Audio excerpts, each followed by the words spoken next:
Today on the Commanders Report, more smoke surrounding All-Pro wide receiver Brandon Aiyuk and more connecting him to the Washington Commanders. Today we'll go over the latest rumors, my thoughts on it, and what I think it would cost to get Brandon Aiyuk in with the Washington Commanders. And make sure you guys stick around to the end of today's show, where I'm going to be revealing what Daniel Jeremiah had to say about his thoughts on the Washington Commanders and how they're going to play here in 2024. But before we get into today's action, let me know down there in the comments section, do you guys want more Brandon Aiyuk updates this offseason as this saga continues? Let me know down there in the comments section. Are you tired of the Brandon Aiyuk stuff? Do you want more of it? Give me a yes or a no to this question when you get a sec. Now let's get into today's action here, where the All-Pro wide receiver Brandon Aiyuk met with the San Francisco 49ers in the Bay Area yesterday in a meeting that he called to kind of talk about the various different things going around surrounding his contract negotiations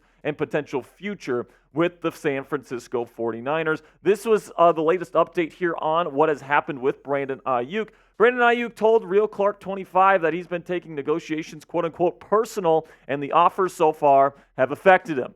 Aiyuk's first choice is to stay in San Francisco, but he is comfortable playing elsewhere if they are willing to trade him. And then when it came to Ryan Clark, what he had to say on ESPN yesterday when he broke the news of this meeting between Aiyuk and the Niners, he says, "I will tell you this, when Aiyuk sat with us, he did not walk into the room alone. First, it was Brandon Aiyuk, and second, it was Jayden Daniels. I'm not a tea leaf reader, but the way that sounds is Aiyuk wouldn't mind playing in Washington." Now, listen, man, these athletes don't let these media personalities just say this on TV willy-nilly, all right? Ryan Clark asked Brandon Aiyuk's permission to say this live on the air on ESPN, and he gave him the green light. So that definitely points to Aiyuk certainly being comfortable going elsewhere, and it probably points to Aiyuk maybe wanting to play with his boy Jayden Daniels right here in the nation's capital for Dan Quinn and the Washington Commanders moving forward. So I think that the way Aiyuk sees it going down right now is that he wants to play in San Francisco. He wants to be a 49er, but he wants to get paid what he believes he's worth, which is $30 million. And he wants to come to that long-term deal with San Francisco. But if he gets traded, he'd probably like to play with Jayden Daniels here in Washington, and he would definitely like to get paid that $30+ million per season contract that he is currently looking for. And you guys got to remember here, Jayden Daniels and Brandon Aiyuk, they are like best friends, all right? They hang out during the offseason. They work out together during the offseason. They obviously have great chemistry, and I know for a fact that these two would love to play together here in Washington as Jayden Daniels looks to get his feet wet here in the National Football League. And hey, if Aiyuk can get $30 million in the process and, have his boy throw him the football every single day, I think that's something that he would definitely like. Now, my stance has not changed when it comes to the 49ers and their thinking on a potential trade for Brandon Aiyuk. I think that the only way that Aiyuk gets traded this offseason is if there's a straight-up trade demand from Aiyuk, which hasn't happened yet. So Aiyuk is going to have to kind of push the envelope here if he wants to end up getting traded elsewhere, and that's not something that he has done, or at least something we have not had confirmed have happened to this point. So listen, there's a lot of different ways that this Brandon Aiyuk situation could play out from the perspective of the San Francisco 49ers. The first thing that they could do is they could give him that new contract. I mean, this is something that they did with Deebo Samuel a couple years back, where they caved on his new contract later in the offseason. That's certainly something that could happen here. And you got to remember, guys, Aiyuk is asking for that $30+ million contract. The recent reports surrounding what San Francisco is willing to give them is about $26 million. So obviously there's a little bit of a gap there, and it seems like neither side is really willing to come off of their respective numbers. So it's definitely getting a little bit hairy between the 49ers organization and Brandon Aiyuk and his representation. And I'm actually not sure if a deal gets done this offseason. It's very possible that Aiyuk heads into this season without a new contract and still slated to be a free agent in the 2025 offseason. But something you guys need to keep in mind here is that the 49ers get these deals done very late into the offseason. This is their style. They like to kind of lowball their guys, and if they take it, great, but then they'll kind of cave later in the offseason. You look at these dates that they signed some past deals. George Kittle didn't sign until August 13th. Deebo Samuel, another wide receiver that this team had contract disputes with, didn't sign until July 31st. We're not even to July right now, guys. Fred Warner didn't sign until July 21st, and then Nick Bosa last year signed on September 6th. So this is a team notorious for waiting deep into the offseason to get these big-time deals done. And another thing that could happen, and honestly, if I was the 49ers, this is probably what I would do. I would probably give Aiyuk that extension to kick in for the 2025 season. I think he's just too valuable of a piece for them to let go. And then trade Deebo Samuel, who's had some injuries. He's not as valuable to their offense. Go ahead and trade him next offseason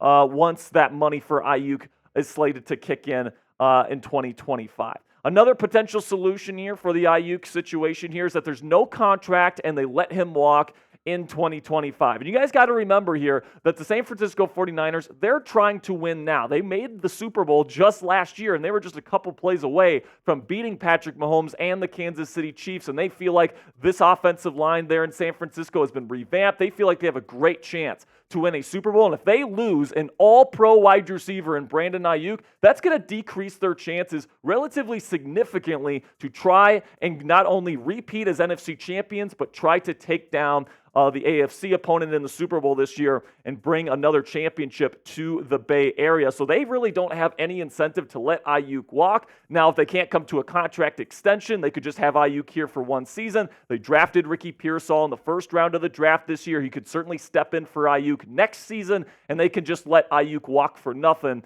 hopefully with a ring on his finger with the 49er logo on it. Then another solution that could happen is no contract, but then they franchise tag, and I actually think this one might be the most likely option as we sit here today, because the NFL's wide receiver franchise tag is actually pretty darn reasonable. It's only at $21,324,000, and that's actually less than what the 49ers are offering Aiyuk right now. Now, will Aiyuk want to play on the franchise tag next year? I would say almost certainly not, but because of this franchise tag and because you still have the option to do that, that opens up the possibility to a tag and trade scenario next offseason, and you get to keep Aiyuk for another year, which is certainly in San Francisco's interest. And then the final solution here, and honestly, you can argue that this is the least likely thing to happen, is a trade demand from Aiyuk this offseason, and then the 49ers oblige that request and trade him elsewhere. But listen, man, even if there's a trade, and even if the 49ers agree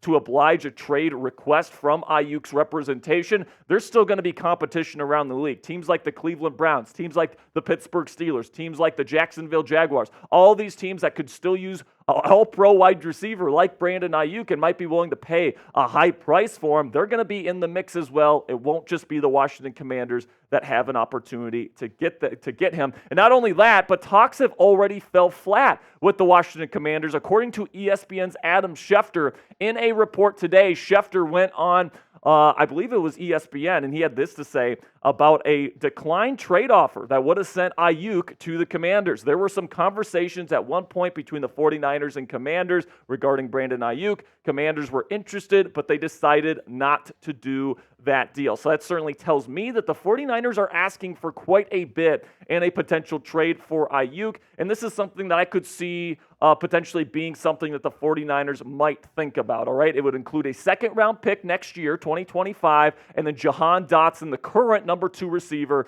for the Washington Commanders, all right? Dotson is somebody that can be plug and play in their offense. You're not kind of just getting rid of a receiver without getting one back if you're the 49ers. I really do think San Francisco at this point in the offseason, because the draft is already passed, because there's pretty much no options in free agency, they're going to want to get a good receiver in return along with a draft pick for Aiyuk. I think the person that they would want is Jahan Dotson. So let me know down there in the comments section.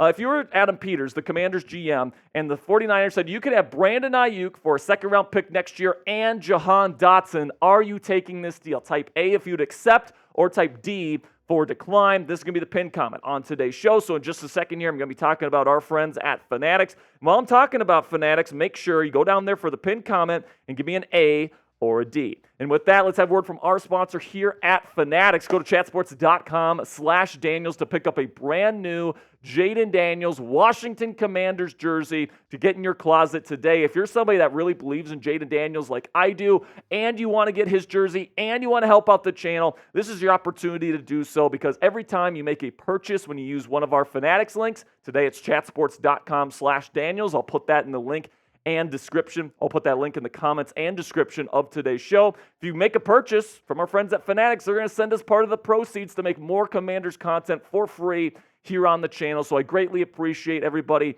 that clicks our links and makes these purchases. So go to chatsports.com/Daniels to get your Jayden Daniels jersey in your closet today. So now, to finish up today's show, let's talk about what Daniel Jeremiah had to say about the Washington Commanders and his expectations for this team heading into 2024. He made these comments on the Rich Eisen show, where he said, when it comes to Washington's offense, Washington's got some weapons on offense. Offensive line-wise, they've got bodies to fill out those holes. That's my one. I do have some reservations there. So, Daniel kind of feels the same way that I feel about the Commanders' offense this year. I love Jayden Daniels coming into the league his first year. He's been fantastic during the offseason program. He has some nice weapons to work with, but this offensive line definitely has some question marks, and there's definitely people along this offensive line that have quite a bit to, let's say, prove heading into the 2024 campaign. And then DJ said this about the Commanders' defense. The other side of it, and it's not even player-driven, more coach-driven. When was the last time you saw a Dan Quinn defense that didn't punch above its weight? That's the sum isn't greater than the parts. And I completely agree with DJ's optimism here when it comes to the Commanders' defense. I put out a number of videos here on the channel talking about how Dan Quinn does all these exotic multiple front defense type things that just really confuse opposing offenses and really allows these defenses to punch above their weight and quickly, right? So even if the Commanders have a little bit of an issue at outside corner, even if, maybe the true edge rushers on this roster aren't really up to snuff, they're going to find creative ways to get Jamin Davis as a blitzer, Bobby Wagner as a blitzer, get Deron Payne and Jonathan Allen going in the pass rush and do a bunch of creative things in terms of their disguises, in terms of the multiple fronts that they like to do to make things difficult on opposing offenses. And I really do think that even though maybe on paper the Commanders don't have a top 15, top 10 type defense, I do think because of Dan Quinn and Joe Witt Jr.'s guidance here, I think that this could certainly be a top 15, maybe even borderline top 10 defense in the National Football League this year. Now, that'll be it for today's content. Guys, if you made it to the end of today's show and you are a real one, make sure you type real one in all caps right now if you made it to the end of today's show. I greatly appreciate your support. And make sure you click that subscribe button if you haven't already. If you made it to the end of the show, hell, man, and we're going to have more videos coming out later this week. So make sure you click that subscribe button right now to never miss any of our videos right here on the Commanders Report.